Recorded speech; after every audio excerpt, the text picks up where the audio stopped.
হারাং নদীর স্রোতে ভেঙে পড়ল ভাঙারপাড়ের অস্থায়ী বাঁশের সাঁকো।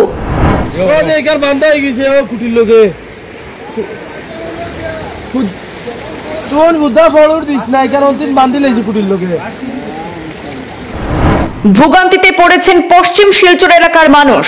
নির্মাণের মাত্র 4 দিনের মাথায় ভেঙে পড়ল হারাং নদীর উপর অস্থায়ী বাঁশের সাঁকো।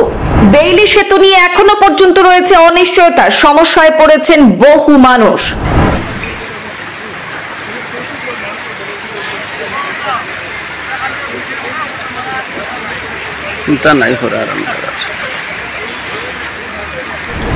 মঙ্গলবার গভীর রাতে হারাং নদীর প্রবল স্রোতে ভেঙে পড়েছে অস্থায়ী বাঁশের সাঁকো। এর ফলে দুর্ভোগে পড়েছেন পশ্চিম শিলচর এলাকার জনসাধারণ। বিশেষ করে স্কুল ও কলেজ পড়ুয়া ছাত্রছাত্রীরা বিপাকে পড়েছে সব থেকে বেশি। হারাং সেতু ভেঙে পড়ার পর এই বাঁশের সাঁকোই ছিল নদী পারাপারের একমাত্র ভরসা, কিন্তু সেটিও ভেঙে যাওয়ায় এখন যাতায়াত কার্যত স্তব্ধ।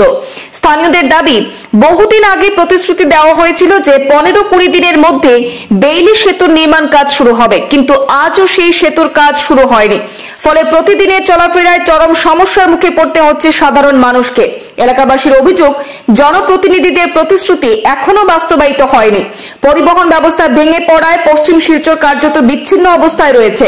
এলাকাবাসী এখন দ্রুত বেইলি সেতু নির্মাণের দাবি জানিয়েছেন। এই পরিস্থিতি নিয়ে বিস্তারিত জানাচ্ছেন ঘটনাস্থল থেকে সরাসরি আমাদের প্রতিনিধি বাবুল হোসেন লস্কর। কালান শিলচর সড়কের হারাং নদীর স্থিত বাঙ্গারপাড় আউট পোস্ট সন্নিকট স্থিত যেটা ব্রিজ রয়েছিল, সেতু রয়েছিল, সেই সেতু দুটি ওভারলোড টিপার নিয়ে নদীগর্ভে তলিয়ে গিয়েছিল। এরপর থেকে গোটা উপত্যকার মানুষ একটা অবরোধ অবস্থায় ছিলেন। সেই অবরোধ মুক্ত করতে জেলা প্রশাসন থেকে শুরু করে জনপ্রতিনিধিরা এখানে এসে প্রতিশ্রুতি দিয়েছিলেন অতি সত্বর নদী পারাপারের জন্য বেইলি সেতু নির্মাণ করা হবে। কিন্তু বেইলি সেতু নির্মাণের আগে একটা বাঁশের সাঁকো নির্মাণ করা হয়েছিল সাময়িকভাবে মানুষ চলাচল করার জন্য। কিন্তু গতকাল রাতে এই ভয়াবহ হারাং নদীর স্রোতে নদী গর্ভে তলিয়ে গেছে। সেই স্রোত আমি দেখানোর চেষ্টা করব পূর্বাঞ্চল প্রতিদিনের মাধ্যমে। সেই দৃশ্যটি, যেই সেতু নির্মাণ করা হয়েছিল সাময়িকভাবে ছাত্রছাত্রী সহ এই এলাকার মানুষ যাতে সঠিক সময়ে পারাপার হতে পারেন এবং যাতায়াত ব্যবস্থা সামান্যটুকু ভালো হতে পারে। কিন্তু গতকাল রাতে যে ভয়ঙ্কর বৃষ্টিপাত হয়েছিল, সেই ভয়ঙ্কর বৃষ্টিপাতে এই বাঁশের সেতুটাও নদীগর্ভে তলিয়ে গিয়েছিল। বলতে গেলে মানুষ শ্বাসরুদ্ধ অবস্থায় বর্তমানে রয়েছেন এখানকার স্থানীয় মানুষ। একটাই সেতু ছিল সেই নদী পারাপারের জন্য, সেই সেতু কিন্তু নদী গর্ভে বিলীন হয়ে গেছে। বিপাকে পড়েছেন ওই এলাকার হাজার হাজার ছাত্রছাত্রীরা এবং পথচারীরা। আমরা এখানে স্থানীয় জনগণ রয়েছেন, তাদের কাছ থেকে প্রতিক্রিয়া নেওয়ার চেষ্টা করব। জনপ্রতিনিধিরা বা জেলা প্রশাসন যে বিহিত ব্যবস্থা গ্রহণের জন্য যে আশ্বাস দিয়েছিল, যে বেইলি সেতু নির্মাণের জন্য যে আশ্বাস দিয়েছিল, সেই সেতু আজও পর্যন্ত জায়গা মতো পৌঁছেনি। কিভাবে এই এলাকার মানুষ বসবাস করছেন, কিভাবে এই ঘটনাটা হয়েছিল?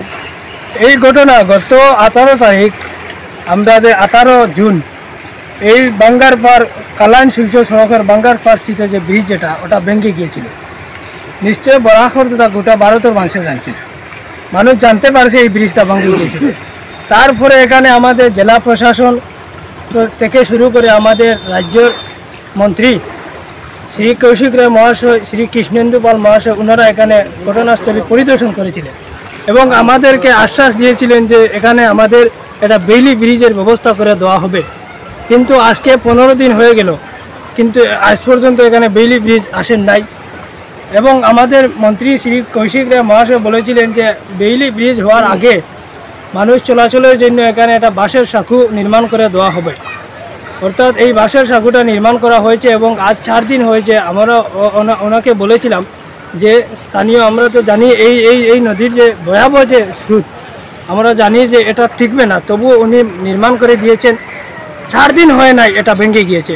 বর্তমানে উভয় পারের মানুষ চলাচলের লাগি মানে বিচ্ছিন্ন হয়ে গিয়েছে। ছাত্রছাত্রীরা কিভাবে আজকে ছাত্রছাত্রী সকালে এই নদীর জল মানে ওভারলোড হয়ে উপরের দিকে যাওয়া শুরু করেছিল। তার ফলে ছাত্রছাত্রীরা যারা নদীর তীর হয়ে প্রায় 5 কিলোমিটার ঘুরে স্কুলে যাতায়াত করে, ওরা আজ যেতে পারে নাই। বর্তমানে একটু জলস্তরটা কমে গিয়েছে, কিন্তু মেইন সমস্যা হইল গিয়ে বরাখর মানুষ। একদিকে আমাদের মিজোরাম, মণিপুর, আগরতলা গেমেন সেতু বন্ধ হওয়ার কারণে পুরো স্তব্ধ। অন্যদিকে বরাকের মানুষ খালি সমস্যা জর্জরিত। এইদিকে আমাদের এই যে ব্রিজ যেটা ওই যেটা হয়েছে বাঁশের সাঁকো, এটার জন্য আমরা শুনছি প্রায় 50 থেকে 60,000 টাকা খরচ করা হয়েছে, কিন্তু এটা তো বরাক উন্নয়ন বিভাগের ফান্ডে থেকে খরচ করা হয়েছে। এই ব্রিজ যেটা মেইন যেটা ব্রিজ মেরামত করা হয়েছে, এটার প্রায় 68 লাখ টাকা খরচ হয়েছে। এটা সব তো অপচয় হয়ে গেলো, এক মাস হয় নাই, এটা ব্রিজ ভেঙে গেল, এটা ভেঙে গেল। এই যে টাকাগুলো, এই টাকাগুলো তো বরাকের টাকা, বরাকের জনতার টাকাগুলো আজকে আত্মসাৎ হয়েছে, বেকারভাবে মানে খরচ করা হয়েছে। আমরা দেখতে পাচ্ছি যে আসাম সরকারের বিটিআরে প্রায় 600 থেকে 700 কোটি টাকা মানে বরাদ্দ করে উন্নয়নের জন্য প্রতি বিত্তীয় বর্ষে। আমাদের কার্বি সাহিত্য পরিষদের জন্য প্রায় 750 কোটি 450 কোটি টাকা ধার্য করা হয়, কিন্তু বরাকের জন্য 100 কোটি টাকা দেওয়া হয়েছে। তবু আমরা একটা ধন্যবাদ দিতে পারি যে স্বাধীনতার 75 বছর পর আসাম সরকারের মাননীয় মুখ্যমন্ত্রী ডক্টর হিমন্ত বিশ্ব শর্মা মহাশয় এটা ভেবেছেন যে বরাকের জন্য আলাদা একটা উন্নয়ন ফান্ড জরুরি। তবু 100 কোটিতে বরাকের সমস্যা সমাধান হবেই নাই। আজকে আমরা খালি আপনারা আসছেন, আমরা সংবাদ মাধ্যমের সামনে এলাকার হয়ে আমরা কথাগুলো তুলছি, কিন্তু আমরা ফল কিছু দেখতে পাচ্ছি না। বেইলি ব্রিজটা এখনও হয় নাই। ওনারা, আমি একটা খবর পেয়েছি লামডিংয়ে এসেছে, আমাদেরকে বলা হয় তোমরা মেঘালয়ের উপরে দিয়ে যাও, আর ওনারা যে মাল নিয়ে এসেছেন এটা লামডিং হয়ে কেন আমরা মেঘালয়ের উপরে দিয়ে যাব, তো তোমরা মেঘালয়ের উপরে দিয়ে মালটা নিয়ে আসলে না কেন? আমাদের প্রশ্ন হলো যে মেঘালয়ের উপরে যে আমরা যে গুয়াহাটি দিয়ে যাই, ওনারা রাঁচি থেকে মাল নিয়ে মেঘালয়ের উপরে দিয়ে তো এখানে আসলে এটা হয়ে যায়, কিন্তু লামডিং তো হওয়া নাই। বরাকের জন্য খালি প্রতিশ্রুতি। এইদিকে আমরা এটা যে মহাসড়ক যেটা জয়ন্তিয়া সড়ক, এটারও অবস্থা বেহাল, কালাইন শিলচর রোডের অবস্থা বেহাল, গেমেন সেতু বেহাল, গোটে বরাক স্তব্ধ হয়ে গিয়েছে। আজকে বরাকের জন্য এটা একজন জনপ্রতিনিধি রয়েছেন, ওনার কাছ থেকে প্রতিক্রিয়া নেওয়ার চেষ্টা করব।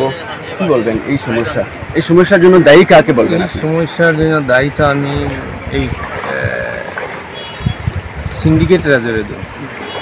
ওটা যদি না হইতো, গত 12 দিন আগে যে ব্রিজটা আমরা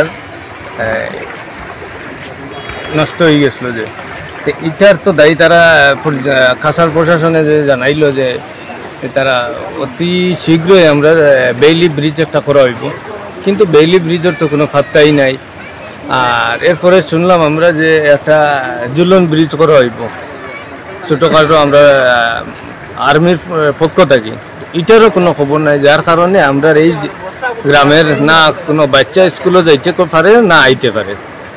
এটার বহুত বড় সমস্যা। আমি এই বাঙ্গারপাড়বাসীর পক্ষ থেকে আমি জানাই আর এই খাসার প্রশাসনের কাছে যে আমরা অতি শীঘ্রই আমরা একটা ফারাফারের ব্যবস্থা করে দেওয়া হোক, নতুবা আমরা বাচ্চারা স্কুলে না যাইতে পারে না আইতে পারে। এটা নিয়ে আমরা বাচ্চা তো ভবিষ্যৎ অন্ধকারের দিকে যান। তো আপনার কাছে আমরা বিনম্র অনুরোধ, আমরা বাচ্চাইন্তর দিকে খেয়াল রেখে আমরা রাস্তাটা বা আমরা ব্রিজটা অতি বিলম্বে আমরা তৈরি করে দেওয়া হোক।